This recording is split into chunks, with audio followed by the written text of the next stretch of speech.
scream. Sarah Polly's got a great scream. Yeah. So pissed. Yeah, she's a mad little lady. That's one of my favorite episodes so far, that and Ron Howard. But let's start talking about, I want to address the first question I have that everybody has that they're asking me, because when the general public views red carpet premieres and Oscar lunches, everybody thinks that this industry behind the scenes is perfect and beautiful. And you guys all represent different parts of the industry. Is this real? This is a documentary. Yeah,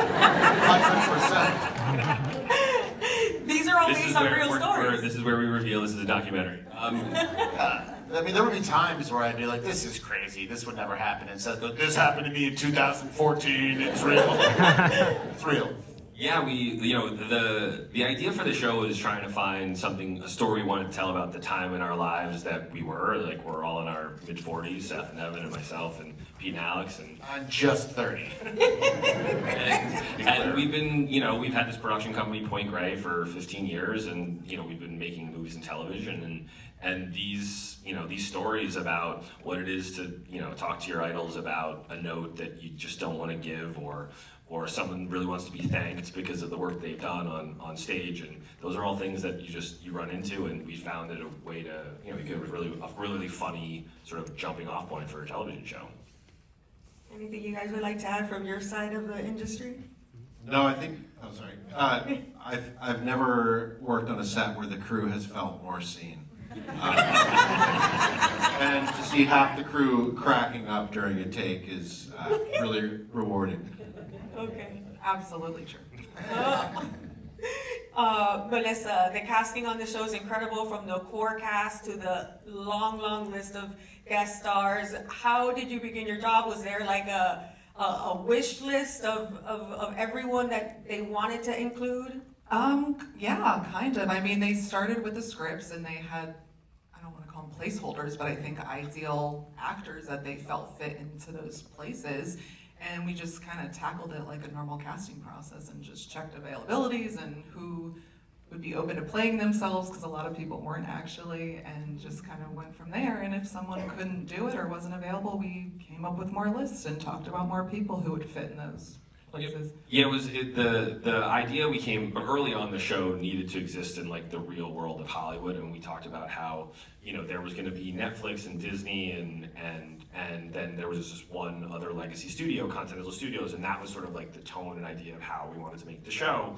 So very early on, it was like, we're going to need actors and directors to come in and really play themselves. And so having that, having each of the scripts with like kind of an ideal of who it could be, and making sure they had a joke, making sure that they weren't just coming in to wave and say, hi, I'm Zac Efron or whatever. Like, there was a real joke behind all of them, and it really just came down to Martin Scorsese said yes, and then it all kind of started from there.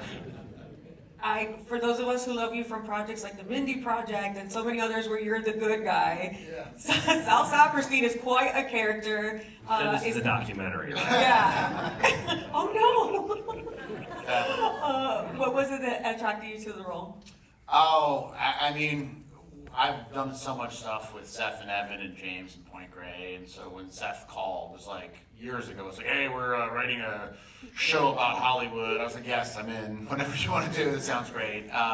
And then as I kind of started seeing scripts and kind of seeing the character, I just got really excited. Sal's a guy who has been around for a long time. He's been working in studios since the 90s, and when you meet people who've been working in this business in the 90s, they're like, oh, it was crazy, man. Whoa, I wake up, drink vodka in the morning, crush up some Adderall, snort it, go to the screen. So it was just, you have these characters who've been around, these survivors who've been around, and to kind of get to play one of these guys, a guy who has managed to still keep this job in a very, very different world, and knowing that at any minute he could be fired or canceled, and there's like a desperation there. So I was very into it, and he gets to say all the horrible things and do all the bad behavior that other normal people don't get to do. So. Yeah, he's often relegated with Matt, played by Seth Rogen, the Yes. stuff that he doesn't want to do. Yeah. Like getting Ron Howard to cut that long tribute to his dead cousin. Yeah. That was your job. Yeah, I have to go in and tell Ron Howard that I understand because I also have a dead cousin. And when he's like, what was his name? I just look at him and I go, Ron. Oh, Ronaldo. So yeah, they just, every episode, there's just so much fun stuff for Sal. And it's such an amazing group that Yeah. they found the core group to kind of play with, whether it's Han or Chase or Catherine. Catherine O'Hara, it's insane. Right. So it's just, it was one of the most fun things I've ever done. We needed like a group of people who could really understand both improvisation and comedy because of the way we shot it, which I'm sure we'll talk about a little bit. But Yeah. you know, Ike just has this. He's incredibly fast and hilarious on like just at any time. And so he was literally the first person we thought about when it was time to make the show. It was like we need an executive. We need someone to be kind of like the running mate to Matt. And you know, Ike's just an incredible actor and so funny. So. I'm gonna Venmo you $100. We're supposed to pump each other up. I'll take the $100. Adam, I'm curious, from the script and these ideas, how you approached directing. You're the director of photography, and you also get to do a really cool one-shot that Yeah, Yeah. everything's a one shot. everything. I mean, the second episode is one shot technically, but yeah, we tried to approach every scene as one shot. We want to know more. Well, that How was. many times did you have to do it? I would say we averaged like 16. Yeah. 16 was the magic number. Yeah, but we would rehearse often for the first half of the day, and the first half of the day would just be workshopping the scene, getting the performances where they wanted them, and then we would often spend the second half of the morning just figuring out how to do it, and I would pretend to act like I knew what I was doing and could figure it out, and then I'd go to my crew and we'd spend a few hours trying to dial it in. I will say, just this man is a genius, and his crew is incredible. And like he said, I've never done this before.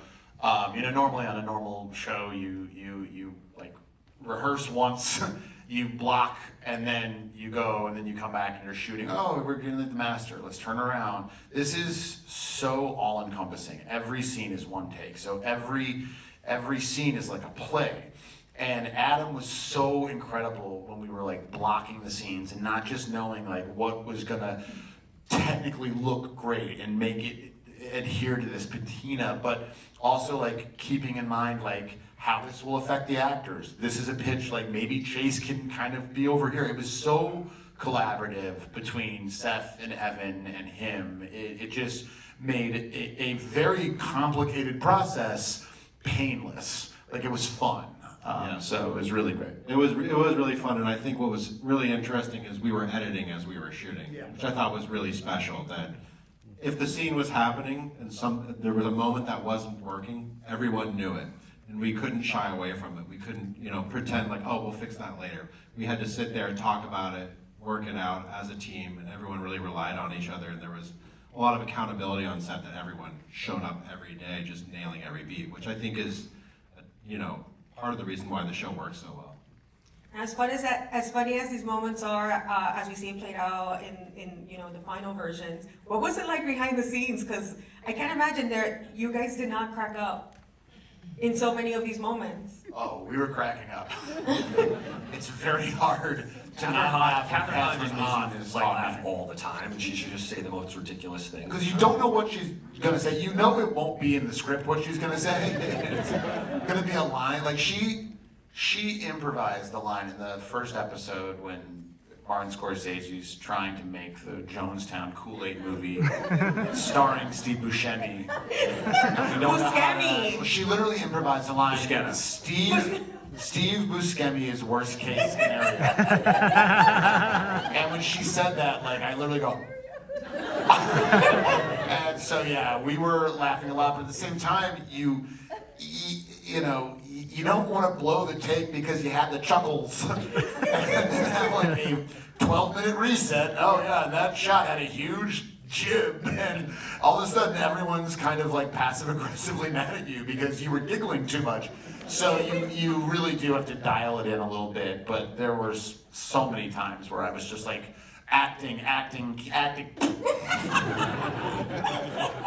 There's a walk and talk in the Ron Howard scene, Ron Howard episode 2, where they're leaving the theater after having watched a Ron Howard movie that's obviously 45 minutes too long, and she uses the term delulu at the beginning, and you can watch everybody kind of holding it together, and then it was wonderful because then like Seth's character brings it back. He goes, I'm not being delulu, and so in the middle of the scene, it was pretty awesome. But I think the show needs that, subtle chaos and unpredictability, because the technique is so dialed in, and we're really, as a camera team, very specific with what we ask for from the actors, that I think having that rough edge of unpredictability is really important and makes the show alive, because I think it very quickly can die if we overwork it technically.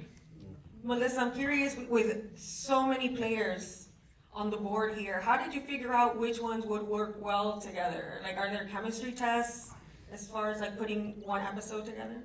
No, there wasn't chemistry tests, but there was a lot of talk about who fit most appropriately where, and looking for people who actually, for the celebrities specifically, would be in a situation like that, or be directing a film like that, or starring in a film like that. And Seth and Evan and Pete and Alex and Frida and James are very specific about how they really wanted to make sure the authenticity was there, and so we looked for that a lot. And then in terms of smaller characters, they were going to be acting with a lot of heavy hitters and a lot of people who were really funny and the top of their game, and just making sure that we were populating the scenes in the world with people who could hang and, contribute to the scene versus getting kind of stomped on. It was staggering how many people were on this show. Yeah. Like, there's an episode that's set at the Golden Globes, and it was crazy. Like, because you don't read like everything on the call sheet, and so you would just be there, and you're acting, and you're like, oh damn, there's Gene Smart. They got Gene Smart. Oh wow, oh, cool.